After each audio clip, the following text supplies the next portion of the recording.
In the lush village of Olondu, surrounded by vast green hills and rivers shimmering like molten silver, Queen Adoma reigned supreme. Known for her sharp wit and regal bearing, she often looked down on her people, finding ways to remind them of her royal superiority. Her daughter, Princess Kina, was her pride, a striking girl with eyes as bright as morning stars. But pride, as they say, comes before a fall. During the annual festival of harvest, where villagers celebrated their bond with the land, Queen Adoma decided to assert her dominion in an unusual way. She summoned the court crier to the palace. "Crier," her voice rang through the royal hall, "tomorrow, you shall announce to the village that Princess Kina is not just beautiful but unmatched by any mortal in the land, nay, the gods themselves cannot rival her beauty." "But, my queen," the crier hesitated, lowering his gaze.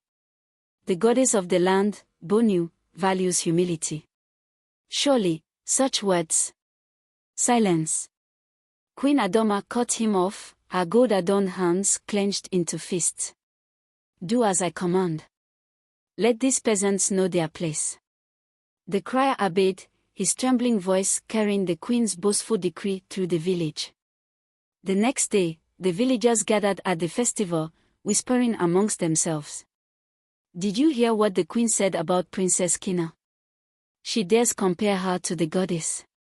The festival began with music and dance, the air thick with unease. Then came the moment for Princess Kina to walk into the village square, adorned in a flowing gown spun with gold threads. As she stepped forward, the sun seemed to catch her face, illuminating her beauty. The villagers gasped, some in admiration, others in fear of the goddess's wrath. Suddenly, the earth trembled. A cold wind swept through the square, silencing the drums and flutes. From the sacred grove, a figure emerged, her presence commanding and ethereal. It was Bonu, the goddess of Olondu, her eyes blazing with fury. "Queen Adoma." Bonu's voice was like a thunderclap, silencing the crowd. "You dared mock your people by exalting your daughter above the divine." The queen stepped forward, her regal demeanor faltering. "Mbonu, I only spoke the truth. My daughter is indeed." "Enough." Bonu raised a hand, and the queen fell silent. "Your arrogance blinds you. Your pride has disrupted the balance of this land. You shall learn the price of hubris." With a wave of her hand, Bonu turned to Princess Kina, who knelt trembling. "You, child, are innocent in this matter. But for the queen's folly, your beauty will now reflect the truth of your heart, not the queen's vanity." In an instant, Princess Kina's radiant face dimmed.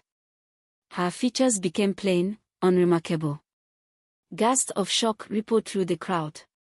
"Mother, what have you done?" Kina sobbed, tears streaming down her face. The queen fell to her knees. "Bonu, please, forgive me. I meant no harm." But the goddess shook her head. "Let this be a lesson to all who think themselves above the gods. Pride will bring you to your knees." With that, Bonu vanished, leaving the village in silence. For years, Queen Adoma lived in regret, her once proud heart humbled. Princess Kina grew into a woman of immense wisdom and kindness, her plain face glowing with the inner beauty of a pure heart. And the villagers of Olondu never forgot the tale of the queen's greatest mistake, a story passed down for generations to remind them of the value of humility.